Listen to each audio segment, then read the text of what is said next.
Salut à tous, aujourd'hui je vous propose un hebdo du DD consacré aux oiseaux, à leur habitat et à leur cadre de vie. Les oiseaux en Alsace, ce n'est pas que la cigogne, c'est aussi le courrier cendré, le grand tétras, les mésanges ou les hirondelles. Nous reviendrons ici dans quelques instants à la ferme Bussière pour en parler avec la LPO, la Ligue de protection des oiseaux qui fête cette année ses 100 ans. Dans ce magazine, nous partirons aussi à Kems où des nichoirs à hirondelles ont été installés sur la centrale hydroélectrique. Mais tout de suite, j'ai envoyé Maxime Breteau apprendre à fabriquer des nichoirs à oiseaux. Il vous raconte ce qu'il a retenu. La nature est à la fête du 9 au 13 mai. Pour l'occasion, la Maison de l'énergie de Fessenheim s'est associée à la Ligue de protection des oiseaux pour proposer un atelier de fabrication de nichoirs. C'est facile à fabriquer et ensuite les jeunes peuvent repartir avec cette petite maison, l'installer dans le jardin et effectivement contribuer à l'installation de quelques oiseaux. Avec de la colle à bois, quelques pièces de sapin et ce drôle de marteau, les ébénistes en herbe ont pu construire en quelques minutes la maison de rêve de nos amis à plumes. Mais pour que mésanges et rouge-queue nichent en toute tranquillité, il faut veiller à bien les installer. Accrocher la cabane en hauteur pour décourager les chats et éviter de l'exposer au soleil ou au courant d'air. Le but, c'est de sensibiliser les jeunes à la protection de l'environnement.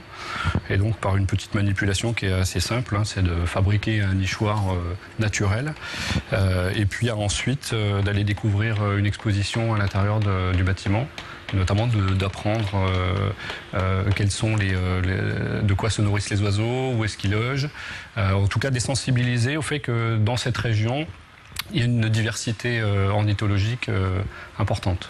Armés d'un questionnaire et de jeux à compléter, les visiteurs sont amenés à toucher les matériaux composant les nids naturels ou à reconnaître les plumages des espèces courantes ou plus rares. Il faut connaître pour protéger, c'est le principe de cette exposition qui sera complétée ce dimanche par une série de photographies d'espèces locales. On vient de voir un reportage sur des ateliers pour apprendre à fabriquer des nichoirs.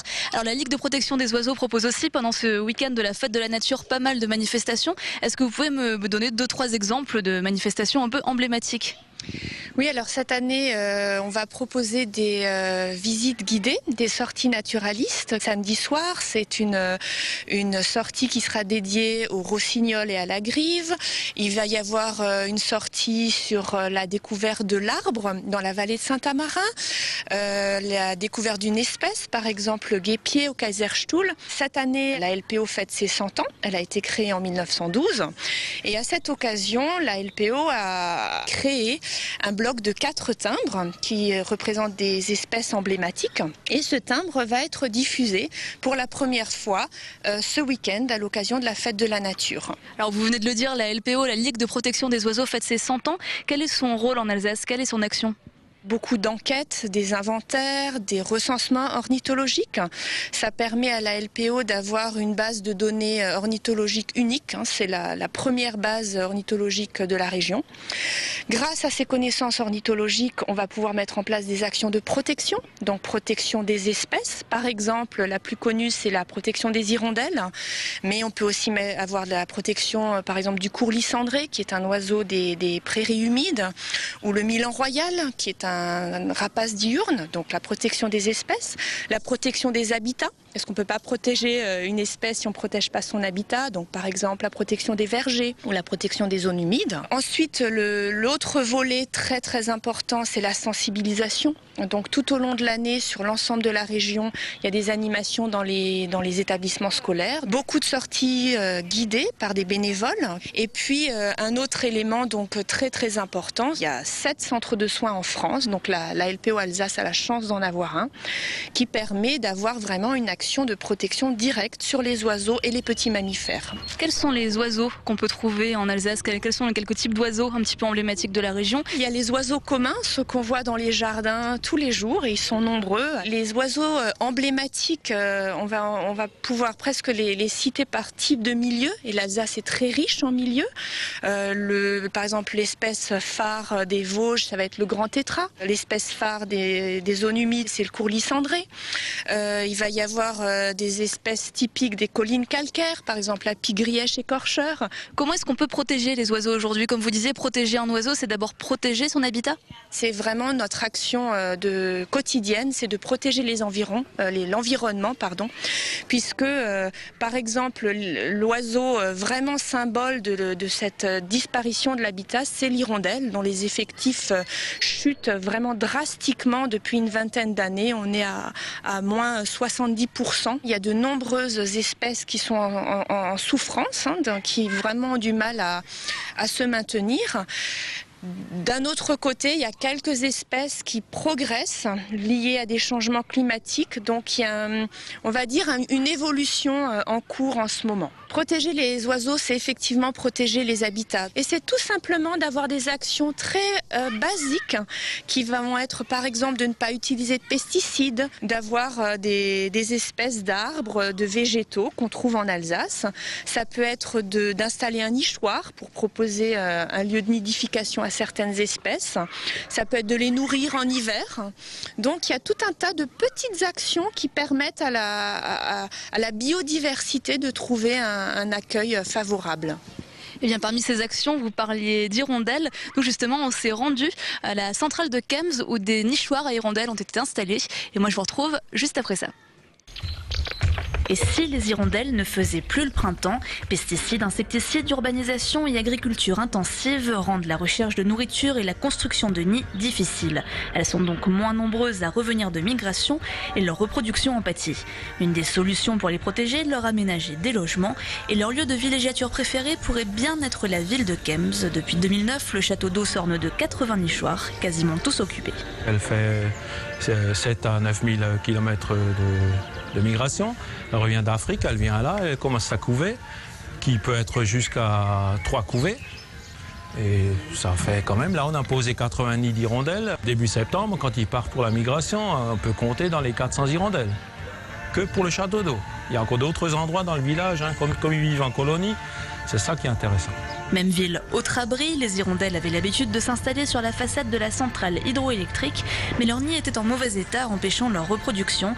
La LPO, la Petite Camargue alsacienne et EDF se sont donc alliés pour leur aménager 100 nichoirs en plâtre et argile.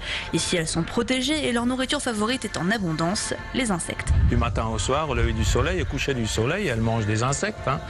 Alors, soit qu'on est plutôt pour du traitement, soit qu'on est plutôt pour des hirondelles. Moi, j'opterais plutôt pour la deuxième solution, quoi. Il faudrait éviter des insecticides en tout genre, que ça ne se situe pas seulement à cause de l'hirondelle, c'est pour tous les oiseaux, pour tout. Que ce soit dans l'agriculture ou les gens chez eux dans leurs petits potagers.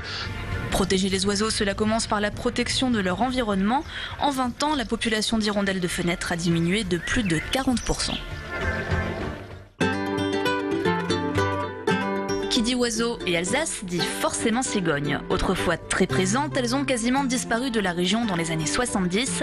La Préciale, l'association pour la protection et la réintroduction des cigognes en Alsace et en Lorraine, participe depuis les années 80 à des programmes de réintroduction et des campagnes de recensement qui ont permis à l'espèce de prospérer à nouveau dans la région. Mais les électrocutions et les ingestions de produits toxiques les menacent encore. Moins de 10% des cigognes qui partaient en migration revenaient.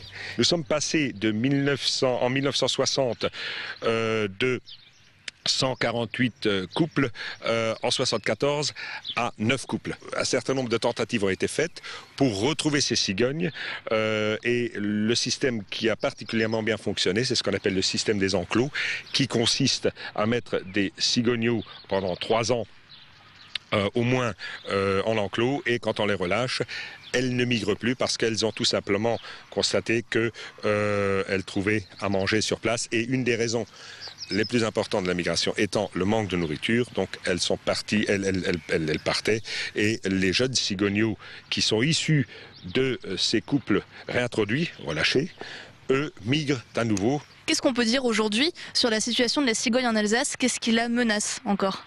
On s'aperçoit que la cigogne a tendance maintenant, par opportunisme souvent, à s'installer beaucoup sur des pylônes électriques. On essaye de développer des techniques et des stratégies pour qu'effectivement elle ne s'expose pas, n'expose pas son nid, mais aussi peut-être l'équipement, et avec des problèmes d'électrocution, des problèmes liés aussi à la sécurité.